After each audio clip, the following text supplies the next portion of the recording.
ભરૂચ જિલ્લાના આમોદમાં જયા પાર્વતી વ્રતનો પાવન પ્રારંભ, શિવાલયોમાં ભક્તિનો માહોલ છવાયો। ભરૂચ જિલ્લાના આમોદ મુકામે જયા પાર્વતી એટલે કે ગૌરી વ્રતનો પાવન પ્રારંભ થઈ ચૂક્યો છે। હિન્દુ ધર્મમાં આ વ્રતનું વિશેષ ધાર્મિક અને આધ્યાત્મિક મહત્વ રહેલું છે। ખાસ કરીને નાની બાળાઓ અને કન્યાઓ અખંડ સૌભાગ્ય, સુખી દાંપત્ય જીવન તેમજ મનગમતા વરની પ્રાપ્તિ માટે માતા પાર્વતીની શ્રદ્ધાભાવે આરાધના કરે છે। 5 દિવસીય આ વ્રત દરમિયાન બાળાઓ અલુણા વ્રત રાખી મોડું ભોજન ગ્રહણ કરે છે અને નિયમ સંયમ સાથે ભગવાન શિવ તથા પાર્વતીની ઉપાસના કરે છે।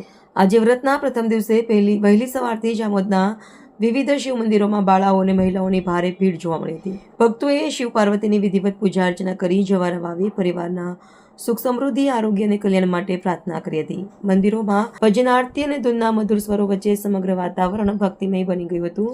આગામી 5 દિવસ સુધી આમોદ શહેરમાં ગૌરી વ્રતને લઈને ભક્તિ, આસ્થા અને ધાર્મિક ઉત્સાહનો અનોખો માહોલ જોવા મળશે। વ્રતના અંતિમ દિવસે બાળાઓ પરંપરાગત વેશભૂષામાં ગરબા રમી અને જવારાનું વિસર્જન કરી માતા ગૌરીના આશીર્વાદ પ્રાપ્ત કરશે। રિપોર્ટર યાસીન દીવાન, આમોદ। નેમના દિવસે ગોરમાની વાવણી કરવામાં આવે છે ને તેરસથી નાની બાળાઓ મોડા કદનો ઉપવાસ ચાલુ કરે છે। મોડા કદમાં મીઠા વગરનું ભોજન 5 દિવસ સુધી ગ્રહણ કરે છે ને 5મા દિવસે ગોરમાનું જાગરણ કરીને ગોરમાને આખા ગામમાં ફેરવીને પછી 6ઠ્ઠા દિવસે ગોરમાનું વિસર્જન કરવામાં આવે છે। ગોરમાનો વાર કેસરીયો નદીએ નાવા જાતો તો।